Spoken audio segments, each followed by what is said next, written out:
Hello beautiful people, welcome back to my channel. Guys, वैसे तो मैंने लास्ट वीडियो में बताया था कि मैं पुराने फैन फिक्शंस को अभी इस चैनल पर नहीं डाल सकती, क्योंकि मुझे पता चला यूट्यूब की पॉलिसी के खिलाफ हो जाता है एक ही वीडियोस को दो चैनल पर डालना।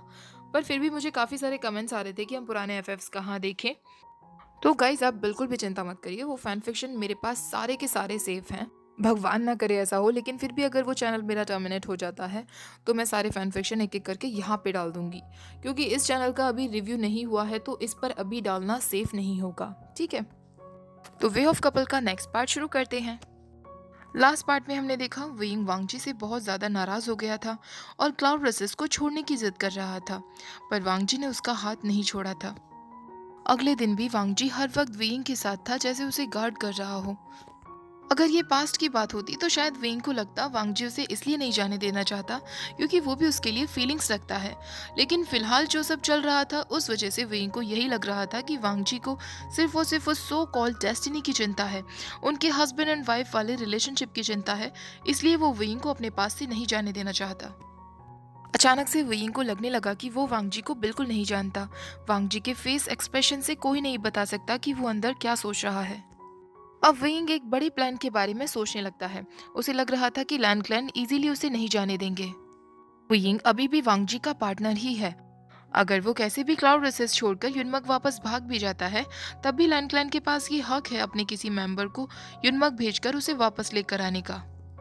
डाइवोर्स वाला ऑप्शन भी उसे ठीक नहीं लग रहा था, क्योंकि उन दोनों की शादी को कुछ समय ही हुआ है। अगर उनमें डाइवोर्स हो जाता है तो लैन क्लैन और वांगजी किसी को कैसे अपना मुंह दिखाएंगे।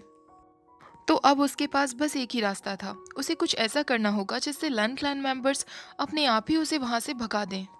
अगर वो कुछ ऐसा क्राइम कर दे जिसे लैन क्लैन बिल्कुल भी इग्नोर नहीं कर सकता, तो वो सब लोग उसे खुद ही वहां से निकाल देंगे।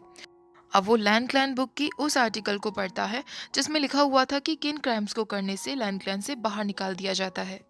सबसे पहला आर्टिकल उसमें लिखा हुआ था पेरेंट्स को ओबे ना करना।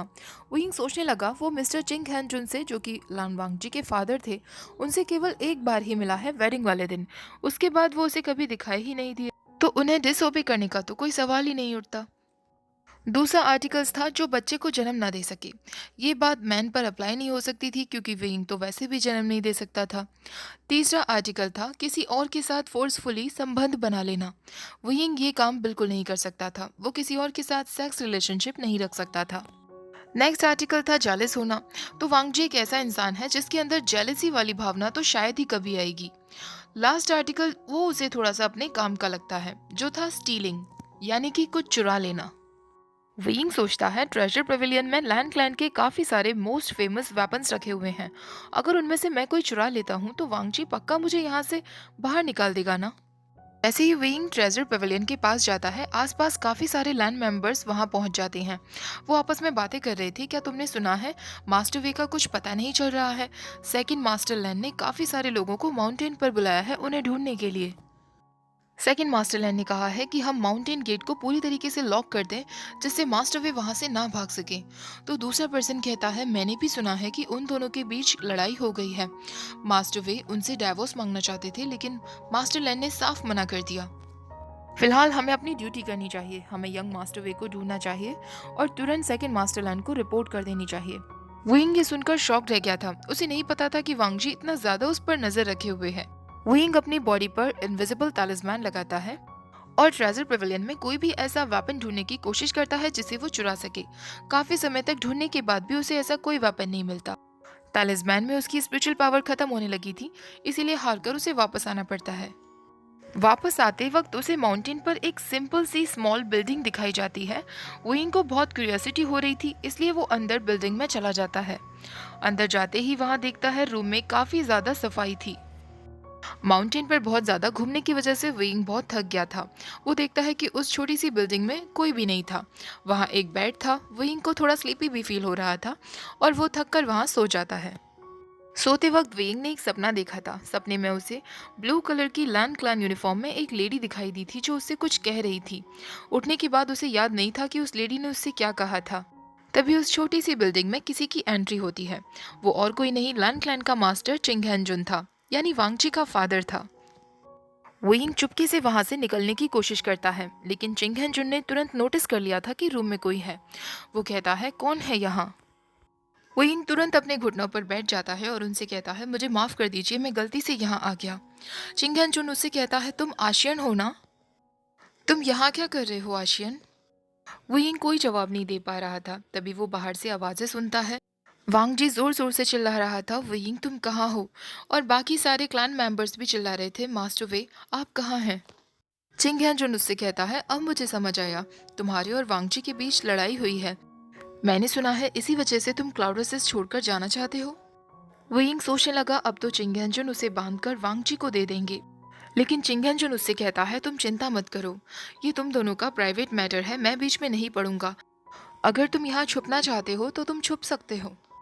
वहींग को विश्वास नहीं होता कि चिंगहनजुन उसका साथ दे रहे हैं। वो घुटनों पर ऐसे ही बैठा रहता है क्योंकि वो उन्हें डिसरिस्पेक्ट नहीं करना चाहता था। कुछ समय बाद चिंगहनजुन उससे पूछते हैं, वांग जी ने कुछ गलत किया है क्या? वहींग सोचने लगता है कि वो वांग जी के फादर हैं। अगर मैं उन्हें लंजा की सारी बातें बताऊंगा तो वो तो उसे ही सपोर्ट करेंगे ना। ऐसा सोचकर वहींग उससे कहता है, ऐसा नहीं है कि लंजा ने कुछ गलत किया है, बस हम दोनों के बीच तालमेल नहीं बैठ पा रहा है। चिंगहनजुन उससे कहता है, आशियन तुम्हें घबराने की जरूरत नहीं है। वांग जी ने जो भी कुछ गलत किया है तुम मुझे बता सकते हो। कोई भी परफेक्ट नहीं होता, लैन क्लैन भी परफेक्ट क्लैन नहीं है। वहींग सोचने लगता है, मुझे तो लगा था कि लैन क्लैन में बस उस ओल्ड लैन चिरैन जैसे एल्डर्स ही होते होंगे जो बहुत ही जिद्दी होते हैं और ऑल द टाइम रूल्स की बातें ही करते रहते हैं। लेकिन मुझे नहीं पता था चिंगहनजुन इतनी इंटेलिजेंट हैं। अब वो चिंगहनजुन से कहता है, वांग जी ने कुछ गलत नहीं किया है, वो जो भी कुछ करता है बिल्कुल परफेक्ट है। वो मैं हूँ जो हमेशा गलत करता हूँ। वांग जी रूल्स को इतना ज़्यादा फॉलो करता है, एल्डर्स जो भी कहें वो सब कुछ करता है। चिंगहनजुन उससे कहता है, लेकिन जितना मैं वांग जी को जानता हूँ उस हिसाब से ये बात पूरी तरीके से सच नहीं है।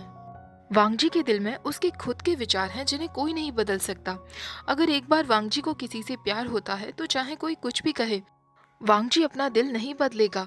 और मैं देख सकता हूँ आशियन, उसके दिल में तुम हो। वो यूं कहता है, नहीं, वो मुझसे प्यार नहीं करता, दूसरे लोग उसे फोर्स करते हैं मुझसे प्यार करने के लिए। वो मुझे क्लाउड असेस भी छोड़कर इसलिए नहीं जाने देना चाहता क्योंकि डेस्टिनी की वजह से मैं उसका डेस्टिन पर्सन जो हूँ। उसे मुझसे कोई अटैचमेंट नहीं है।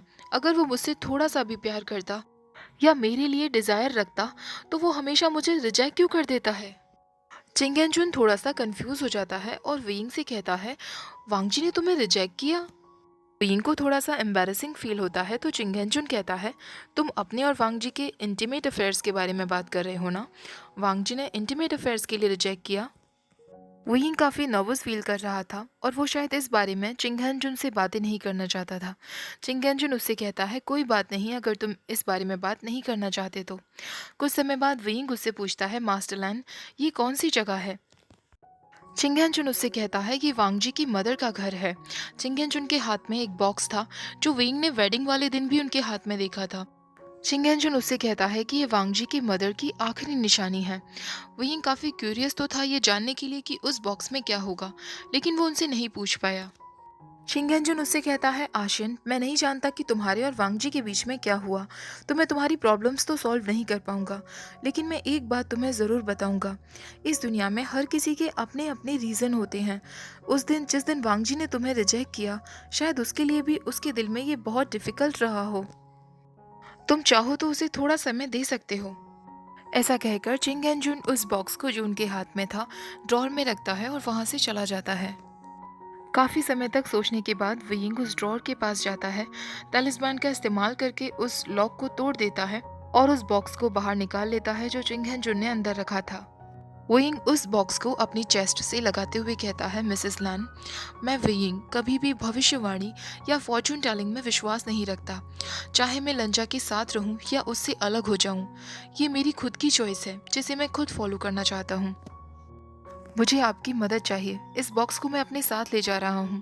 अगर ये आपकी आखिरी निशानी है तो ये ज़रूर लैन क्लैन के लिए बहुत कीमती होगी। जब लैन क्लैन को पता चल जाएगा तो वो लोग पक्का मुझे इस क्लैन से बाहर निकाल ही देंगे। मुझे माफ़ कर दीजिए कि मुझे आपका इस्तेमाल करना पड़ रहा है। वहींग रात के समय वहाँ से भागने का सोचता है। जेड टोकन का इस्तेमाल वो नहीं कर सकता था क्योंकि अलार्म बज जाता और वांग जी को तुरंत पता चल जाता। अब वो केवल माउंटेन्स के थ्रू ही जा सकता था, लेकिन उसने देखा कि मून लाइट में वहाँ भी वांग जी खड़ा था। वांग जी इतनी रात को भी उसे गार्ड कर रहा था। विंग अपने पास बचे हुए आखिरी इनविजिबल तालिस्मान को तुरंत चेस्ट पर लगाता है। वहां से निकलने की कोशिश करता है। वांगजी को कुछ तो एहसास हो रहा था। वो अपना हाथ आगे बढ़ाता है लेकिन उसके हाथ में कुछ नहीं आता। विंग अपने दिल पर हाथ रखकर गुड बाय लंजा कहता है और आखिरकार क्लाउड रसेस को छोड़ देता है। युनमक वापस आ जाने के बाद विंग को लग रहा था कि उसे उसकी आज़ादी मिल जाएगी।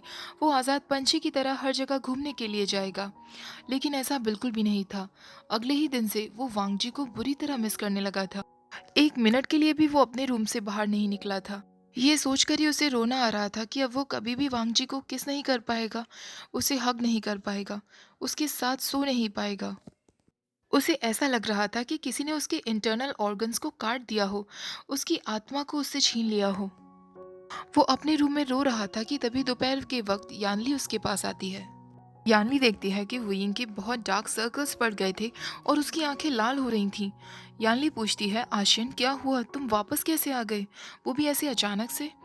वुयिंग अपने दिल पर हाथ रखते हुए कहता है, शिजे, मुझे यहाँ बहुत दर्द हो रहा है। अगले 2-3 दिन तक वुयिंग ने खुद को रूम में बंद ही रखा था और ठीक से कुछ खाया पिया भी नहीं था। तीसरे दिन लैंड क्लैन से युनमा क्लैन में एक लेटर आता है। उस लेटर में लिखा हुआ था, वेवुशन ने मिसेस लैन की आखिरी निशानी को चुरा लिया है, जो कि लैन एंसेस्टर्स के खिलाफ एक बहुत बड़ा अपराध है। नियमों के अकॉर्डिंग इस अपराध को नज़रअंदाज नहीं किया जा सकता और उसने चोरी भी की है, जिस वजह से वेवुशन को लैन क्लैन से निकाल दिया जाएगा। लेटर रीड कर लेने के बाद पूरा युनमा क्लैन शॉक रह गया था। मैडम यू जंगशा से कहती है, उस ईविल एनिमल को अभी के अभी उसके रूम से निकाल कर लाओ। इस बार उसने हमारे लिए क्या मुसीबत खड़ी कर दी है, उसे तो पनिशमेंट जरूर मिलनी चाहिए। जंगशा जब वुयिंग के रूम में जाता है तो उसकी हालत देखकर शॉक रह जाता है। आखिरकार वुयिंग को युनमग हॉल में बुलवाया जाता है। वुयिंग अपने घुटनों पर बैठा हुआ था और मैडम यू उसे लेक्चर दे रही थी। वुयिंग अपने और वांगजी के बीच के अफेयर्स के बारे में युनमक क्लैन में अपनी फैमिली को नहीं बताना चाहता था, इसीलिए वो उन सबसे कहता है। उसे हर रोज़ क्लाउड रेसेस में घुटनों पर बैठने की पनिशमेंट दी जाती थी। कोई भी उसे वहाँ अच्छे से ट्रीट नहीं करता था। उसे हर रोज़ वहाँ टॉर्चर किया जाता। वहाँ का फूड भी बहुत गंदा था, इसलिए उसने जानबूझ के ये सब किया जिससे वो लोग उसे वहाँ से वापस भेज दें। जेंगझा ये सुनकर कहता है, क्या वांगजी ने तुम्हारे फेवर में कुछ नहीं बोला? वुयिंग कहता है, वो बस मुझे हर रोज़ क्लान रूल्स वॉल के सामने बिठा दिया करता था, जिससे मैं सारे रूल्स को याद कर लूँ और उन्हें फॉलो कर सकूँ। तभी जांग फैंगमैन कहता है, आशियन मुझे माफ़ कर दो, सारी गलती मेरी ही है। लैंड हेडर्स की फॉर्चून टेलिंग की वजह से मुझे लगा कि अगर ये रिश्ता हो जाएगा तो तुम्हारे पेरेंट्स की आखिरी इच्छा पूरी हो जाएगी। मैंने ही ज़बरदस्ती तुम्हें उस क्लैन में डाला है। मुझे पहले ही समझ जाना चाहिए था कि जैंग क्लैन के लाइफस्टाइल और लैंड क्लैन के लाइफस्टाइल में बहुत डिफरेंस है। तुम्हें डिफ़िकल्टी तो होगी। अगले दिन से विंग बहुत ड्रिंक करने लगा था। ड्रिंक करने के बाद कभी वो इधर पड़ा हुआ मिलता तो कभी उधर। जंग मेंबर्स के इन्फॉर्म करने के बाद जंगचा विंग के पास आकर उससे कहता, वेवुशन, तुम एक छोड़े हुए इंसान की तरह बिहेव क्यों कर रहे हो? तुम उन लोगों को अब भूल क्यों नहीं जाते? लेकिन विंग तो अभी भी अपने होश में नहीं था और वो जंगचा से कह रहा था, लंजा, मैं बस थोड़ी सी ही ड्रिंक कर रहा हूँ, बस आज के लिए तो मुझे ड्रिंक करने दो। यानी वो जंगचा को वांगची समझ रहा था।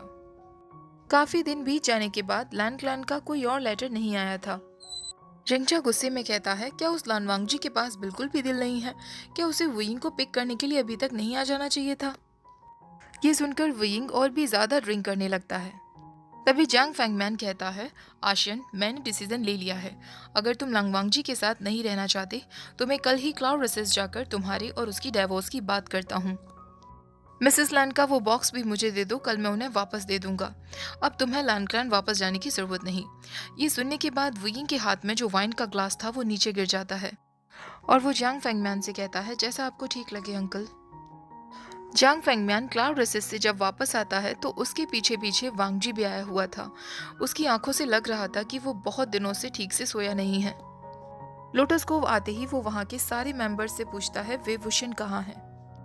क्योंकि वांगजी बहुत सुबह सुबह आया था तो जांग मेंबर्स उसे बताते हैं, ये अभी उनके उठने का समय नहीं है, वो अपने रूम में अभी सोए हुए ही होंगे। वांगजी तुरंत वहां से वुयिंग के रूम की तरफ जाता है। वुयिंग का डोर लॉक नहीं था तो वांगजी ऐसे ही अंदर चला जाता है। वुयिंग ब्लैंकेट ओढ़े हुए अपने बेड पर सोया हुआ था।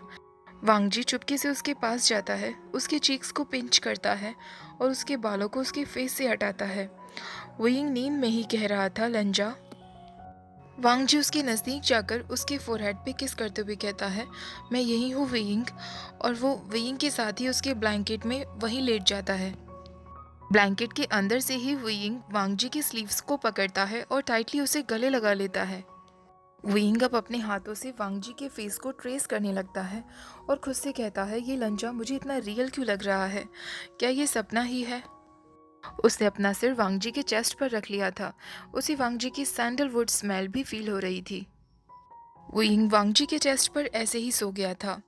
युनमक क्लान में सबको पता चल गया था कि सेकंड मास्टर लैन आए हुए हैं, लेकिन किसी को ये नहीं पता था कि वांग जी ऑलरेडी वुयिंग के रूम में जा चुका है। बाहर से 2 जांग मेंबर्स कहते हैं, मास्टर वे, सेकंड मास्टर लैन आ रहे हैं।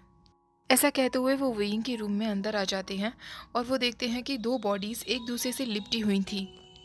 तभी वुयिंग की आंखें खुलती हैं। वो देखता है कि वांग जी उसके साथ बेड में था और जांग मेंबर्स भी वहाँ खड़े थे। वो जांग मेंबर कहता है, मुझे माफ़ कर दीजिए मास्टर वे, हमने कुछ नहीं देखा। वो वहाँ से भाग जाते हैं। वुयिंग कुछ समय के लिए शॉक्ड था और वो फिर गुस्से में वांग जी से कहता है, यहाँ से अभी के अभी बाहर निकल जाओ। वांग जी अपना हाथ वुयिंग की तरफ ले जाने की कोशिश करता है, लेकिन वुयिंग फिर गुस्से में कहता है, अभी के अभी बाहर जाओ। वांग जी उससे कुछ नहीं कह पाता। वुयिंग उससे कहता है, आज के बाद मेरी परमिशन के बिना मेरे कमरे में आना भी मत। वुयिंग वांग जी का हाथ पकड़ के उसे रूम से बाहर कर देता है। वांग जी साइलेंटली बाहर चला जाता है और वुयिंग उसके मुंह पर दरवाज़ा बंद कर देता है। ओके गाइस, इस पार्ट को यहीं ख़त्म करते हैं। वुयिंग तो कुछ ज़्यादा ही गुस्से में दिख रहा है। अब देखते हैं कि वांग जी कैसे अपने प्यार को मनाएगा। वांग जी को जल्दी से अपना प्यार कन्फेस करना होगा, इससे पहले कि वुयिंग और भी ज़्यादा उससे नाराज़ हो जाए। नेक्स्ट पार्ट भी मैं जल्दी ही आपके साथ शेयर करूंगी। वीडियो पसंद आया हो तो लाइक, शेयर और चैनल को सब्सक्राइब करना मत भूलिएगा। Thank you for watching. Bye bye.